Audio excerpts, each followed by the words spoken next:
Sebelum kalian nonton, mohon subscribe, like, komen, dan share. Oh iya, kalian juga perlu tahu bahwa cerita ini hanyalah fiktif belaka. Selamat menonton dan semoga terhibur.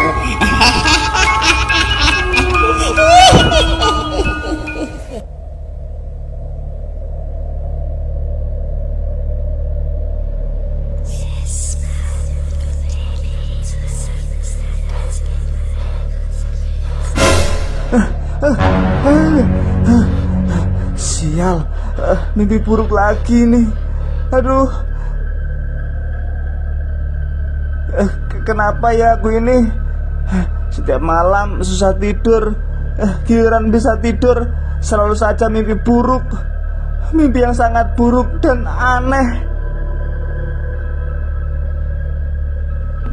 Dan kenapa juga ya ini? Setelah itu timbul luka-luka baru, semacam luka bakar di tubuhku. Rasanya panas dan perih. Dan luka ini terus-menerus bertambah. Sepertinya luka ini hendak mengikis dan menggerogoti seluruh tubuhku, membuat tubuhku semakin lama semakin lemah. Aduh. Dokter yang sudah memeriksa keadaanku bilang bahwa itu hanyalah luka dari penyakit kulit biasa. Dia hanya memberikanku salep. Namun hal itu tak memberikanku kesembuhan. Tak hanya itu, karena tak membuahkan hasil, bahkan dokter pun juga sudah menawarkan stem cell kepadaku. Katanya itu adalah solusi alternatif terbaik bagi kondisiku saat ini. Dokter, memangnya berapa ya biaya perawatan yang itu tadi? Stem cell ya?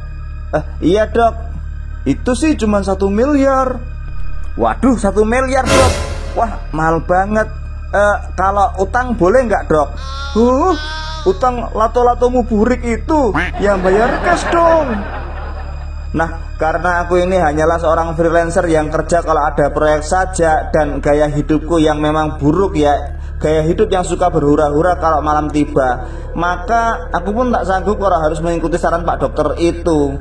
Di kos aku benar-benar menderita. Hingga kemudian Mas Kribo selaku pemilik kos memberikanku saran untuk menemui Mas Togo kawannya. Karena menurut Mas Kribo, kawannya ini kemungkinan besar bisa membantu permasalahan yang menderaku saat ini.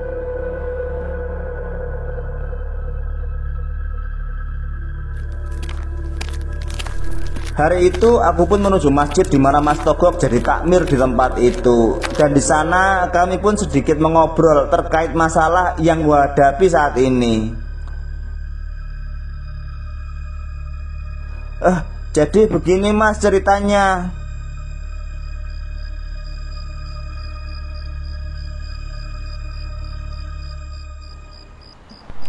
Tumini, maafkan aku ya. Gara-gara diriku yang egois, gara-gara diriku yang sudah jadi budak nafsu ini, hubungan kita jadi berantakan. Dan akhirnya kamu memilih jalan yang salah dengan menjadi purel karaokean. Ya, dengan tujuan mungkin saja untuk mencari diriku yang gemar dugem dan main ke karaokean, gemek pupu sampai munggah Gunung Semeru ini. Semoga saja engkau damai di sana. Amin. Hei, Parto. Parto, ini aku. Loh, Tumini, kamu? Wah, pura-pura lupa nih. Enggak kok, Ya sudah. Gimana keadaanmu? Wah, alhamdulillah aku baik-baik saja Tum. Kalau kamu? Ya beginilah, kamu lihat sendiri kan. Wah, syukurlah kalau kamu baik-baik saja. Ya, nama gadis ini adalah Tumini Gateli. Dulunya dia itu adalah cewekku. Dia memang gadis yang sopan dan ceria. Namun karena keegoisanku yang hobi dugem dan kemudian dinasehatinya pada waktu itu, justru aku malah naik pitam. Justru aku malah akhirnya memutuskan hubungan kami. Aku pun kembali ke kota bekerja sekaligus berusaha supaya tidak pernah bertemu lagi dengannya. Dan tak kusangka-sangka Tumini itu masih mencintaiku, kemudian mengejarku ke kota. Dia nekat menjadi purel demi bisa bertemu denganku lagi. Wah, mana mungkin aku bisa melupakanmu, Tum. Halah, gombal. Swear.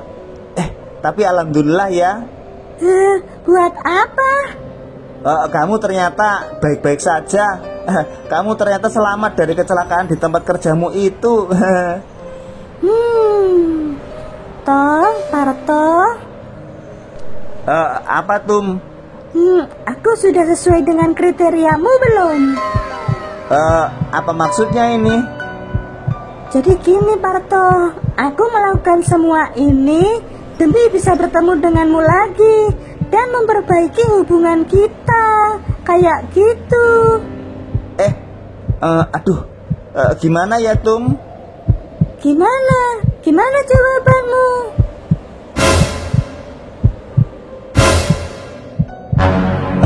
Sepertinya tidak mungkin.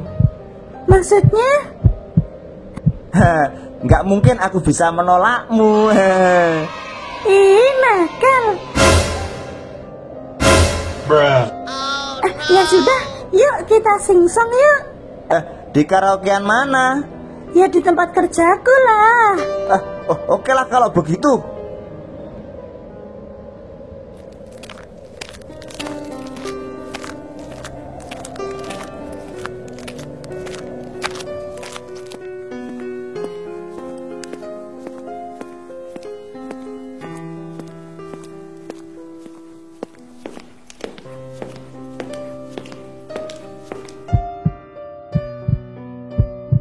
Wah, sudah tutup ternyata.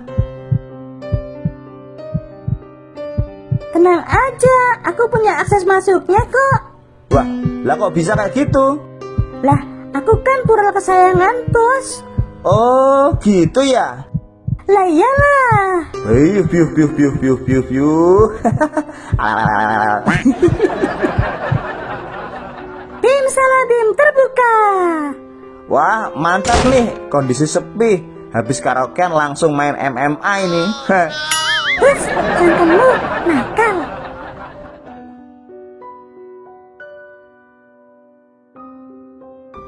Dan kami pun mulai bernyanyi beberapa lagu di tempat itu. Balonku ada 5, lupa-lupa warnanya, hijau kuning kelabu, merah muda dan biru. Balonku ada 5, rupa-rupa warnanya, hijau kuning kelabu, merah muda dan biru. Meletus balon hijau darah, hatiku sangat kacau. Setelah beberapa saat berlalu, tiba-tiba Tumini ini menyanyikan sebuah lagu yang menurutku aneh lagu itu. Ayo ngiseng, neng kebon, tutupi kodong preng, selak gareng. Waduh, kok nyanyi lagu itu, Tum? Iya nih, aku kebelet ngiseng. Aku ke toilet dulu ya. Wah, aku boleh ikut nggak? Nggak boleh. Ngintip berarti? Nggak boleh.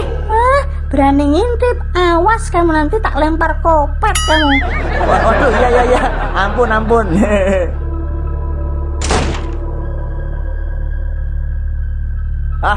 Nyanyi sendiri dulu aja lah sambil nungguin si Tumini. Wong urip sakjane mung sawang sinawang, jarene sugih tapi akeh utang.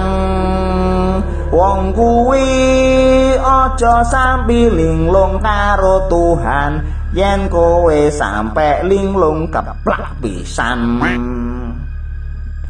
Sekitar 30 menitan aku nyanyi sendirian di ruang itu. Namun Tumini juga tak segera kembali dari kamar mandinya. Karena cemas, aku pun berniat menyusulnya. Namun tiba-tiba astagfirullahaladzim. Astagfirullahaladzim. Hei, siapa itu? Loh, kok hilang? Waduh, jangan-jangan orgil atau gelandangan nih. Wah, bahaya nih. Keselamatan Tumini dan diriku bisa terancam ini. Sial, harus gue kejar. Woi, siapa itu? Jangan kabur kamu.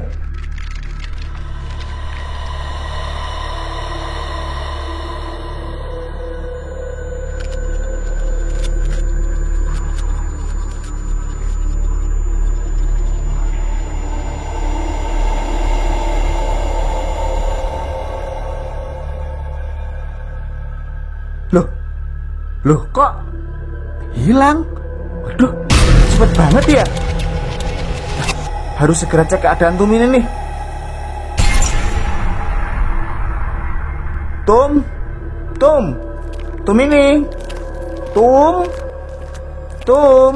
Tumini. Kamu sudah selesai apa belum, Tum? Kamu ada di dalam?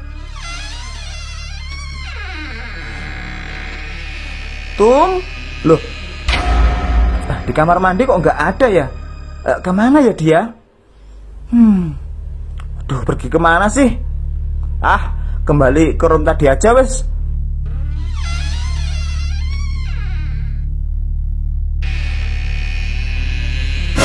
Asal marah kadal. Loh, Tumini? Waduh, kamu ini bikin kaget saja. Wah, udah di sini toh ternyata kamu. Sejak kapan? Loh, kenapa menangis, Tum?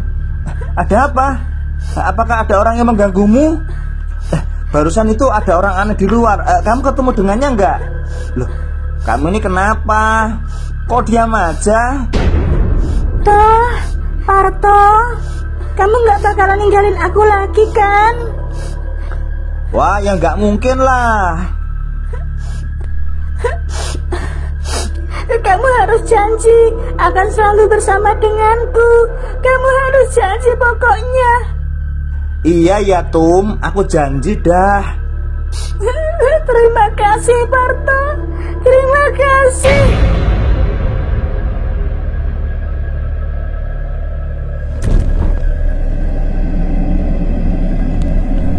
Api, Tum, api.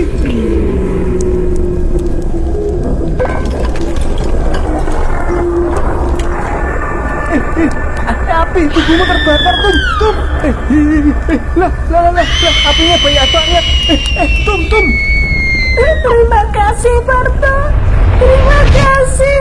Karena kamu akan selalu ada bersamaku. Itu ini gak Deli.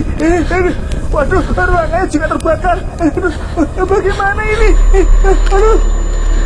Tolong. Sial, pintunya terkunci. Tolong. Mau kemana kamu, sayang? Kamu akan selalu ada bersamaku kan?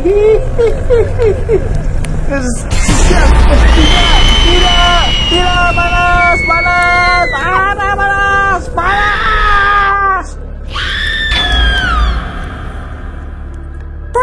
Parto, hei, kamu ini kenapa malah tiduran di sini?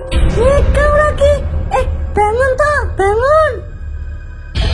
Wah, kamu pasti mabuk berat ya.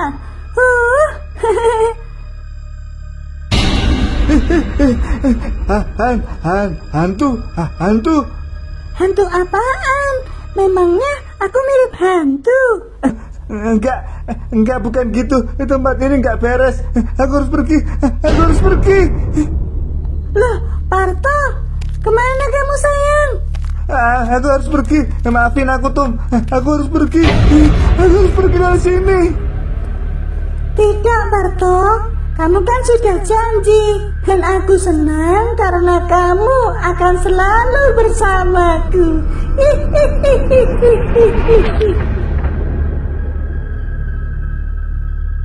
Oh, jadi seperti itu ya Mas ceritanya.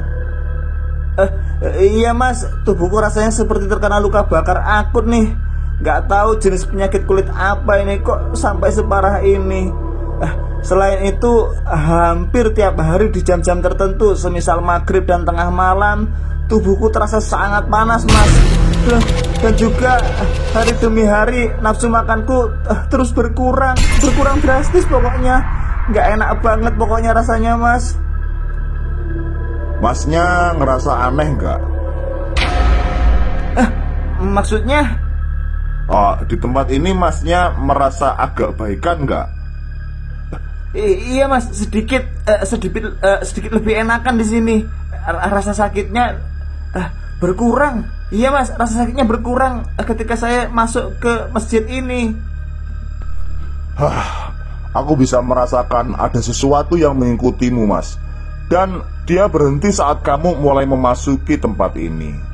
Kamu itu sedang dihantui sosok jin yang menyerupai seseorang yang telah tiada, yang mana ketika dia masih hidup, dia itu dulunya adalah seseorang yang sangat dekat dengan dirimu.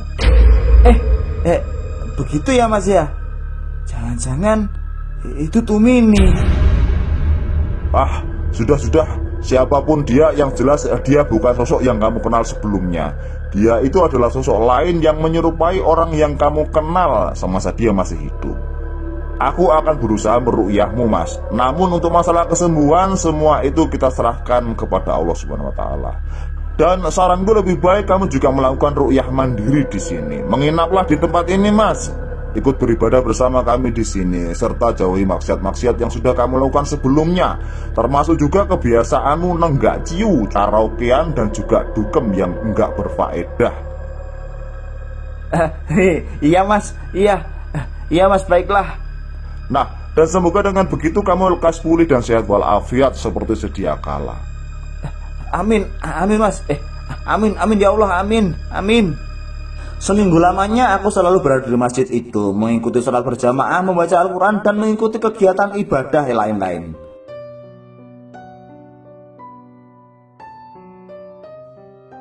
Lambat laun luka di tubuhku mulai mengering. Tak ada lagi mimpi buruk, tak ada lagi luka baru yang muncul ketika aku bangun pagi. Ya, aku gemuk lagi, berat badanku normal kembali. Aku bisa bangun pagi, dan mentari pun tersenyum lagi.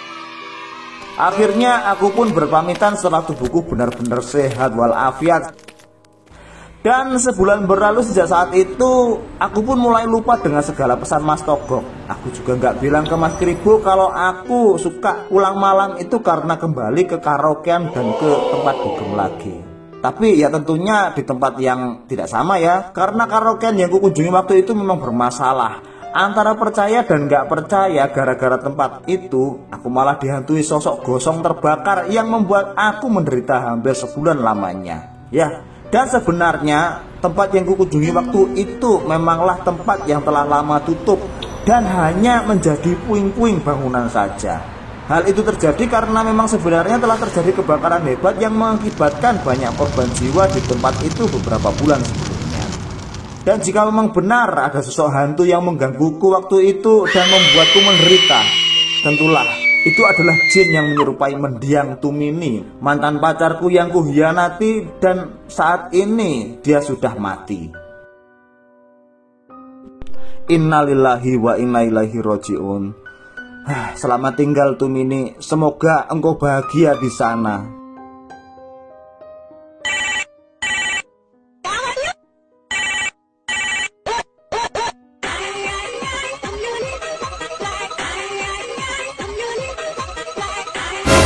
Loh, lah ini kan nomornya Tumini. Lah berarti dia masih hidup dong. Iya benar, ini nomornya Tumini. Wah, berarti dia masih hidup nih. Nggak mungkin lah kalau orang udah mati nelpon kayak gini. Semoga aja lah. Tak terima aja wis. Halo.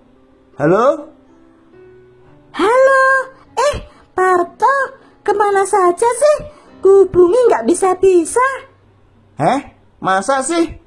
Nggak ada kok panggilan masuk atau pesan masuk darimu. Ih, beneran tahu?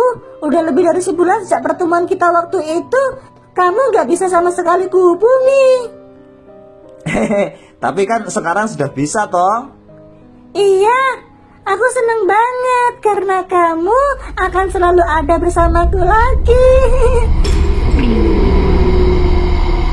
Oh iya, aku cuma mau ngingetin ke kamu yang pelupa itu loh. Kalau pada dasarnya tempat karaokean kita waktu itu memang telah lama tutup dan hanya menjadi puing-puing bangunan saja.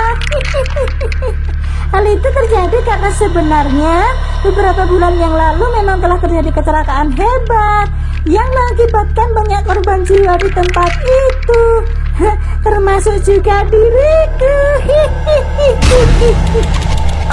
Apa-apaan sih ini? Ngaco ah. Nggak takut aku, nggak takut. Ya sudah. By the way, kamu sekarang posisinya ada di mana, Tum? Aku kan selalu ada di sisimu. Karena kamu sudah berjanji, kamu akan selalu ada bersamaku.